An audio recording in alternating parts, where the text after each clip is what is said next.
बेगम साहबा एक खुशहाल जिंदगी गुजार रही थीं, लेकिन उनके दिल के एक कोने में एक राज छिपा हुआ था।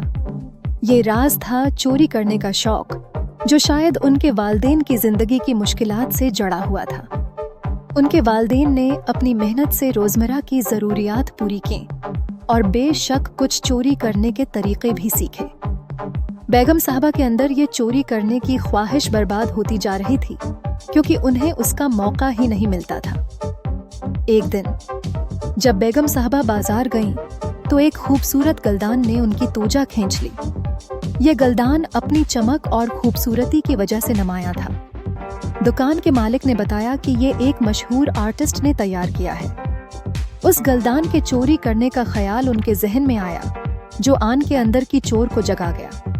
दुकानदार की गफलत का फायदा उठाते हुए उन्होंने धड़ाधड़ गलदान को अपने कपड़ों में छिपाया और दुकान से निकल गईं। घर पहुंचकर बेगम साहबा ने गलदान को अपनी जगह सजाया, लेकिन उनके दिल में एक अजीब सा एहसास रहता था। खुशी के बजाय उन्हें बेसुकूनी महसूस हुई। अगले दिन अखबार की सुर्खियों में खबर आई कि पुलिस ने एक दुकानदार की शिकायत पर चोर को पकड़ लिया है। इस खबर ने बेगम साहबा को खौफजदा कर दिया। उन्हें लगा कि शायद उनका राज खुल जाएगा।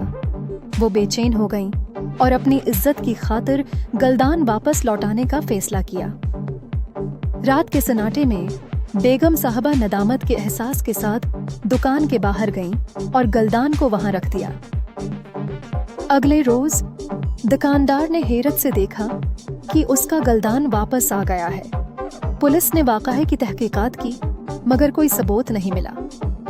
बेगम साहबा की जान में जान आई और इस तजर्बे ने उनका नजरिया बदल दिया। इस वाक़ये के बाद बेगम साहबा ने अपनी जिंदगी में नया मोड़ लिया। चोरी की बजाय उन्होंने खैरात और मद्द का रास्ता अपनाया। उन्होंने न सिर्फ अपनी जिंदगी का मकसद तब्दील किया, बल्कि गरीबों की मदद करने में भी पेशकदमी की।